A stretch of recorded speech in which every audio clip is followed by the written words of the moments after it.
to Rams Falcons. Said it right. SoFi Stadium, Inglewood, California. Thank you. We will start with the line history.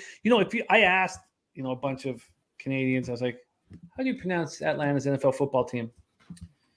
And sadly, they all said Falcons. So it's just a pack of clowns up here.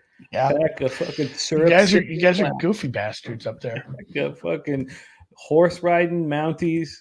I live further north than Toronto. You do, yeah. Where I'm at, so a little bit of a geography quiz for you guys there. But yeah, it is Falcons, and boy, they were squirrely last week. What do you think of them? I think that we fade them. Is what I think. I think that we fade them here early and often, but I do want to talk it all out before I pull the trigger. This opened up at 11. There was offshores at 13 before the game went off. Opened up at Pinnacle at 11. It's down to 10.5.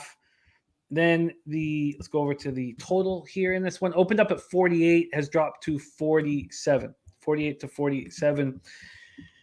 Let's break this down. Falcons, another second half collapse, 27-26 at home to the Saints. Blew a 26-10 fourth quarter lead. Oh, I guess I didn't go into the cash, did I? Here, let's pull that out. 8,587 tickets in. 65% of the tickets, 66% of cash on Atlanta. 51% of the tickets and 91% of cash on the under. Wow. So it's the third time over the past 3 years that they've blown a lead of 15 or more points in the fourth quarter. Rest of the NFL has lost 2 of those games combined. Todd Furman tweeted it out. After yesterday's loss to the Saints, the Falcons are now 5-3 over the last 3 years in games where they led by 14 in the fourth quarter. All other teams are 244, 2-1. Mariota, first start since 2019, 20 of 33 for 215 yards. Also ran 12 times for 72 yards and a touchdown. Did fumble twice, lost one of them. Drake London played, returned from injury, looked good. 5 catches, 74 yards. Olamide Zacchaeus, 4 catches for 49 yards. Kyle Pitts targeted 7 times, made just 2 catches for 19 yards. Cordell Patterson was excellent, and he had to be because Damian Williams left in the first quarter with a rib injury. So Patterson, 22 carries for a career-high 120 yards and 1 touchdown. The defense looked good. Falcons finished 21 with just 18 sacks. That was a league low. And they had 4 sacks in this one. They have not had 4 sacks in the game since 2020. Richie Grant, 10 tackles. Grady Jarrett, a sack and a half. Held Winston to 24 yards in the first half. They were able to get pressure, 4 sacks, 8 quarterback hits. But the interior of the offensive line is a real problem for the Falcons. And Aaron Donald is a tough matchup, and this is an angry Rams group. Extra rest, taking it in the media, outscored 21-0 in the second half of that 31-10 loss. Stafford was sacked 7 times, 1 touchdown, 3 picks. The 7 sacks were the most allowed in McVay's 6-year tenure as coach. Stafford becomes the 12th quarterback in NFL history to pass for 50,000 career yards, by the way. He tied Drew Brees, fastest to do it, 183 games. Cooper Kupp, exceptional again. But where was everybody else? Cooper Kupp, 13 catches for 128 yards. The rest of the receivers, 16 catches for 112 yards. Allen Robinson, 1 catch and 2 targets. So many people were focusing on him with their player props. Darrell Henderson ran 13 times for 47 yards. Rams got shut out in the second half. That's a streak of 89 consecutive halves with a point since November 2019. They had 177 yards of offense before the final drive. They could not get pressure when it counted. 2 sacks, 2 quarterback hits. They could not slow down the Bills. The Bills went 9-10 on third down. 9-10, 413 yards of offense. Troy Hill, Terrell Lewis, both had interceptions. Running back Kyron Williams injured his ankle, and Van Jefferson, knee surgery, didn't play. This Rams team is an angry group. So do they beat up on this Falcon squad at home? Take it away for us, Andy. Extra rest. They played, the early game. They get extra time to prep, extra time to travel. It's just so many points for a road team. And I think if you did want to play this, you could find – I haven't checked team totals. I know the legal books have them way earlier. I just can't bet there without having someone do it for me. But probably a team total under 30 is a good look. This is a big step down in defenses compared to what they played last Thursday. And it's a very good offense.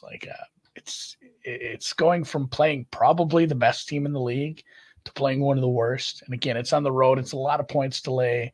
And especially, I can't remember who said this to me, but they were talking about the run line in baseball. And he said the thing about the run line is, Andy, is they don't care. If you don't get an extra point for in the standings for winning by 2. And it's the same kind of thing here too. If you're up by 14 late, that prevent defense is on. These back doors and these double digits are always ugly. And really, I think the Falcons defense is going to be very susceptible to a good Rams offense. But like I said, the Atlanta offense was a little bit squirrely, and I think they're going to put some points here. What was the movement on this total again? And the graphics are a mistake here, Andy. It should say Falcons. It should have Rams at home because this is at. I was wondering about this. Yeah, that's a mistake. Okay, with the graphic. Good. Yeah, I hadn't dug into this game because I just passed on it right away. It's so many points. So all right, that makes a ton more sense. Good. Get that out of the way early in the week. But I'm more looking at this total. It has come down. Oh man, this was open. People had this open in June apparently, but 47.5 was the real opener here. Dropped down to 47. Yeah.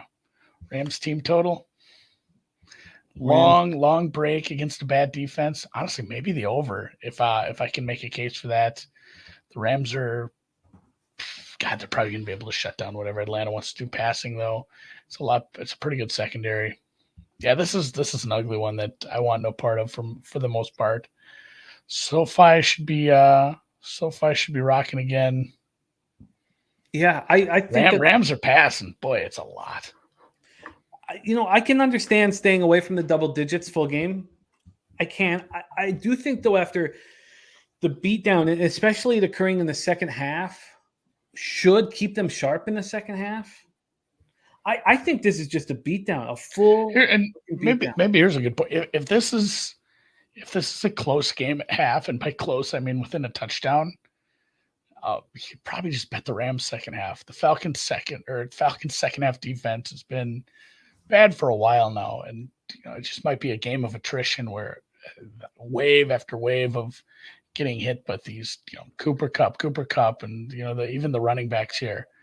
Maybe it's a good case for Rams second half, depending on the situation. But yeah, 30.5 is a lot. And Stafford's elbow kind of has me nervous at times. This is a game I might not even watch this one. This is a good one not to even put on my TV. Well, I am going to move on the Rams first half. Sure. What do you got for a number there? It's 6.5. There's 6.5s everywhere. Then we can, because I agree with you. I mean, the Rams can be up 17 points going into the fourth quarter, could be up 20 points going into the fourth quarter and win by 10. So I don't need that. Nutflush looking at the team total over. It's either at 29.5 or 30.5, depending on where you shop. I don't want the 3.5 first quarter, but I'm going to move on the Rams first half. And I know there's a lot of question marks around Stafford's elbow, but I mean, are we supposed to just not believe what these guys say? Because, he straight up said, I feel better right now after surgery. I feel better week 1 than I felt week 1 last year. I mean, are we supposed to just not believe that? And just because he looked bad with 3 picks in week 1 after not playing in the preseason, I just think that's a little Nutflush. It's at Pinnacle. The 29.5 is at Pinnacle. And sorry, that's first half. The first half, yeah, that elbow was a problem last year too. Mm-hmm. Yeah, and so I'm not the. Yeah, sorry. So the team total here 29.5 minus 108 at Pinnacle. And Brady says go back and look at all his throws last week. He has no feel. I mean, is that because of the elbow, or is that because he didn't play in the preseason? Nutflush saying that Atlanta secondary is bad. Okay, I'm going to be on the Rams first half. I think they take care of business here. I think they're an angry group. And DH5 says Rams don't look right at all. Falcons are pissed. I think it's a close game. I really do. I mean, Arthur Smith, he's pissed off. Yeah, he's angry. He's very angry. But what does it matter? What does it matter when you're coaching a pack of fucking losers? What do? They just go out and lose. The Rams are winners. They were embarrassed. Now they have this back-to-back home dates to start off the season. I'm going to take the Rams first half. I'm going to move on the Rams first half.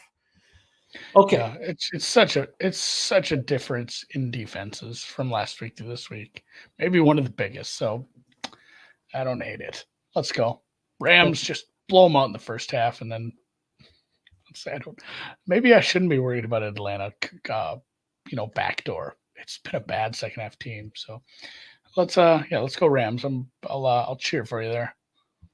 Do you want to make that official or no? Off of it? No, I'm passing on this. I don't want to have to watch it. Okay, let's move on. And so that's the morning slate or the 1 p.m.